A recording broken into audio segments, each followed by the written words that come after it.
Welcome to the Digital Communication Network platform, where you are investigating right now the research on the impact of coronavirus on digitalization in different countries. And right now we're going to talk with you about the impact of the virus pandemic on digitalization in Ukraine. And today we are welcoming a wonderful guest. It's a top manager and HR consultant in the IT company Beetroot. It's a Swedish Ukrainian company that is located in more than 19 cities in Ukraine and employing over 450 people. We would like to talk with Anastasiya Khyzhniak about the way Beetroot company is helping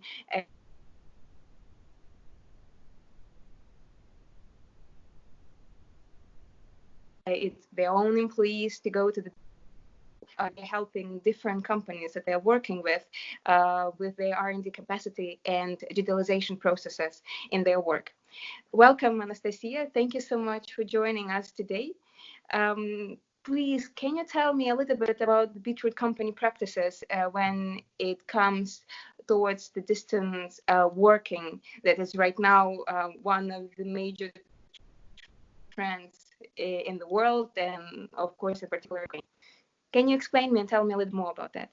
Yes, first of all, thank you for having me. It's very nice to be here today.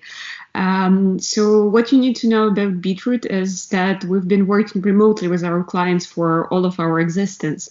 So basically, the digitalization happened for us a long time ago. The remote means only that we're not using our offices. Most of our developers, for example, they were already remote for their clients. So we're still, for us, it's not such a big change, except probably moving to our homes instead of being in the offices. Basically, we're still using the same tools, but we're becoming better at using them. For example, all external communication in between offices, in between individuals happens in Slack. We use it both for all announcements, all important information, and just informal chit chat. So we have different channels. Channels could be divided city-wise or interest-wise. We have a lot of different channels for that. Also, we're using multiple tools for video calls, conferences, like Skype we're using right now. Slack also supports video or sound calls. Also Hangouts and Zoom for bigger calls when we need a lot of people present on the call without compromising on the quality. What changed probably for us for this period of time is that we started to use them a lot more, because some of the events we had in the offices, they moved also online, like meetups, or how we call them, meetups. We now have them online. All of our informal communication, like the presentation Andreas, our CEO, is doing for newcomers, it's also online right now. We have done several Zoom presentations with him for all the newcomers, all new beats, as we call them. What else? We've moved some of our leisures to Zoom or Hangouts as well. For example, we have yoga classes in our offices. Now they're also recorded and they happen online, so you can still join them from your home. Our English classes in several offices, they moved to online. What else? We started to do a little bit more of communications in terms of connecting people. For example, Andreas also did a presentation on how Beetroot is doing, updates regarding our financial situation, how the crisis affected us, and everybody from Beetroot had the possibility to join it. So it wasn't only like, for management to share in secret financial information. No, it was available for everybody. And actually, the funny thing about that call was that a lot of people stayed even after Andreas finished the presentation, because people were because people were so they were missing the communication and talking to each other, so they just stayed and we just basically hang out online. Are you all working online, or there are some people that are still working like offline in your offices? Like 98% of us work online. Luckily, we have a possibility for that, and our work is basically designed for it. We have around 2% of people who still work from office, but this is not because it's compulsory or obligatory for them. It's more connected that they are not quite comfortable working from home. For example, having very small children, which is noisy and could be destructive for them. So we have a couple of people working from, I think, every office, but this is based on their needs. In your reply, you've mentioned several tools that you're using. How you were choosing those digital tools? Did you try different other ones like Microsoft Teams or any other, tool? Sorry, I lost you for now. You're frozen. Why did you choose specifically this one? Mm-hmm. Yes, mainly these are the tools. Yes, I'm here. Yes, I've heard the end of the question. It unfroze. Basically, those are the tools that we were using before. Most of them we were experimenting with anyway. For example, we're moving away from Skype, which was a couple of years back more popular with us, and we used it more for communication and calls, but we're using more Hangouts and Zoom right now. We're also talking with our IT team, or people you would call sysadmins, to see whether we can do even more in that direction. But for now, these are the tools we tested. We know they're working, so we're quite happy with them. Can you tell me about your online education? You said you have yoga classes, English classes, and as I know, Beetroot has its own academy that they are teaching their own employees and also their clients as to the distant work. How did you transfer your education online? Do you do any podcasts? Do you do any projects in digital projects in the education sphere? And also, can you tell me how do you find the trends and how do you feel what is happening in the market within your clients and other companies in the market? How they are handling this crisis? Do they have the same practices as you? Do they have success? Are they successful in distance working, or you feel that there is a lack of support and education as to the digitalization of daily working practices? Mm-hmm. It's a good question. First of all, I need to say that Beetroot Academy, this is not a educational project. This is a separate company. It started as an educational project for Beetroot, but now they have 19 offices all over Ukraine, so 19 academies.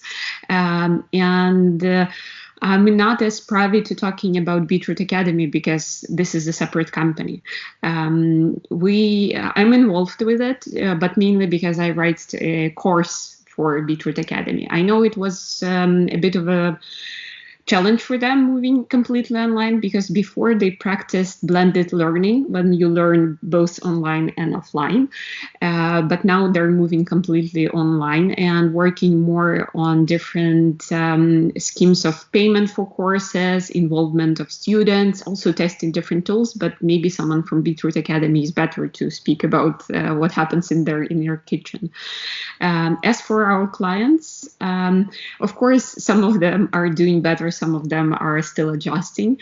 But one of the good things about Beetroot and about our working model is that we also consult for our clients. We share trends with them. I work directly with several clients and we discuss what's happening, for example, with the team and how they can help the team to feel closer even with this remote mode of working. So it heavily depends on the clients. For some clients, it was quite easy to move. They already had experience working remotely with different locations, and for some it was a bit of adjustment, but we're supporting them every step of the way, and we actually offer them additional ways of how to stay connected to their teams and developers. if possible to ask, what do you advise them? Oh, from even, silly things like sharing more information, because people sitting at home, they feel disconnected, and this is a time of uncertainty. So even if the clients can share short updates every week, every 2 weeks about what's happening in the company, what's happening with the product, where we're moving, are we safe, are there risks, doing Friday night beers or wines together, things like that. Also, we're trying to have a more heavy focus on celebrating things together. For example, birthdays. Beetroot supports that clients send cakes to their guys, because this allows them to feel that, yes, I'm cared for. Even if you're sitting at home and sometimes you forget that that you're a part of a team. Having lunches together, also maybe having more daily meetings where you share progress, who's working on what. Some of the clients decided to do daily reports in the evening, where also they, in a written form, share, okay, I worked on that and I worked on that. And we shared guidelines with them how not to add pressure. Because for some people working from home, they can feel that people might perceive them as less productive because nobody sees your work, nobody sees you working. So this is a balance of, on one hand, staying tuned in and knowing what's going on in your team. On the other hand, is not adding more pressure, making people overwork or even burn out. Thank you for mentioning the psychological effects of staying at home, how you're handling this. But I also wanted to ask you, what do you advise them within, maybe online marketing strategy or online working practice working? Not only psychological effect, how to handle psychological effect for employees, but also do you advise them, I don't know, to be more active on the social media? Do you advise them how to promote social media or how to construct promotion or working online? Do you advise them with this? We advise mainly how to work online together, because their marketing is not our area of expertise. As you know, we build development teams for clients, and we help them to form relationship with the development team, so the team feels as a part of bigger client team, though they're working online. So we can advise them with instruments to use in working with the team, but marketing is not our area of expertise unless a client asks us about it. How do you see the general question? How do you see this trend, and how involved would be the companies with online sphere of working in the next few months? How it's going to be changing, and what are the realities that Ukrainian companies right now are facing as to this? No, it's a good question, actually. I've been thinking and reading a lot about it. I think that the trend will persist because many companies before were afraid of remote working. Even, for example, when someone comes to us asking about how is it working with a dedicated remote team, they were still skeptical or afraid to test it out, because how can you manage it? The people on distance, how would you know that they are working? But now we're all in this situation, so companies have to figure out how to do that. And with building the team, we also provide expertise on how doing it. Even in many Ukrainian companies who were reluctant to give remote days to their workers, now they're forced to do it. And even since we're touching upon the psychological point, for many people, like first 2-3 weeks, they were really difficult. People wanted to come back to the office. But now you see a lot of articles on the internet like, okay, now I'm used to that. Maybe I don't need to go back to the office. So maybe we'll see more of people saying, okay, I've proved I can be productive on distance. Why should I come to office every day if my work doesn't suffer? And I think it's also good in terms of globalization trend. It started a couple of years ago that companies anyway started to look for talent in other countries, but were scared of how to manage the time differences, the mentality differences, how to work together, how to stay connected, though you're on distance. And now they're exploring it, and they will probably be more attuned to and interested in working remotely. So I think it's a good trend for the world. And also it's good for people because they become more flexible. You don't have to feel like you're tied to a chair in your office. And also it makes people think about what makes them productive, how to construct your day, how to construct your working environment.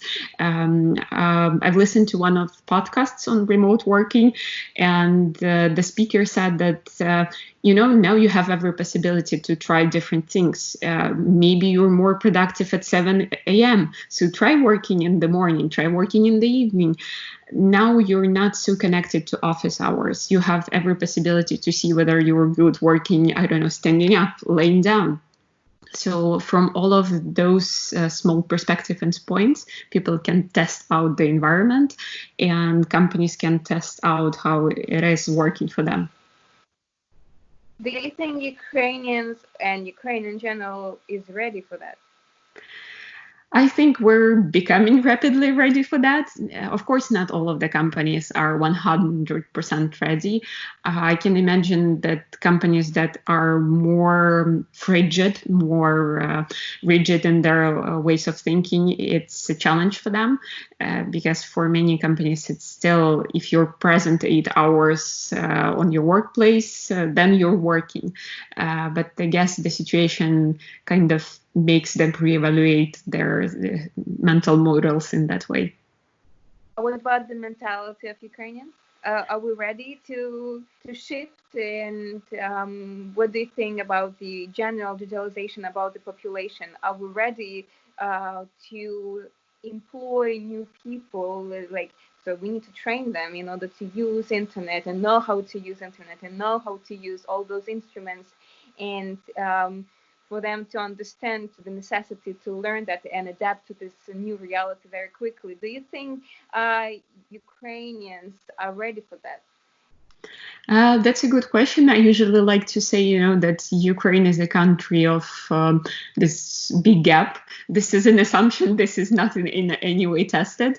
But in Ukraine, I always see one group of people, those dynamic, those very ready to work with international clients, learning English, trying out new tools, people who studied abroad and came back to Ukraine, for example, or just people who are constantly doing online courses, reading from blogs, trying to stay in trend, and people who are a little bit afraid of that, who are more cautious. But this situation forces them also to explore those trends. I think even in not work-related sphere of life, I see that because people lost communication a little bit because of the situation, people started to explore digital tools more, like messengers, or older people started to look into Instagram, or even people who were conducting very traditional businesses also started to learn how to do business online. So people are forced, and maybe it's a little bit painful for them, but it still stimulates them to look around, to see maybe there are other ways of doing things. And of course, when everything finishes or becomes less restricted, some people will go just back to the old ways of being. But many people, I think, or I hope, we'll see that there are different ways of working, of communicating with the world, and that they will still explore and see the need to do more, to be more widespread. Thank you for an amazing interview and very interesting and grand answers. Thank you so much. It was a pleasure. Thank you. Yeah. Bye. Bye. Thank you.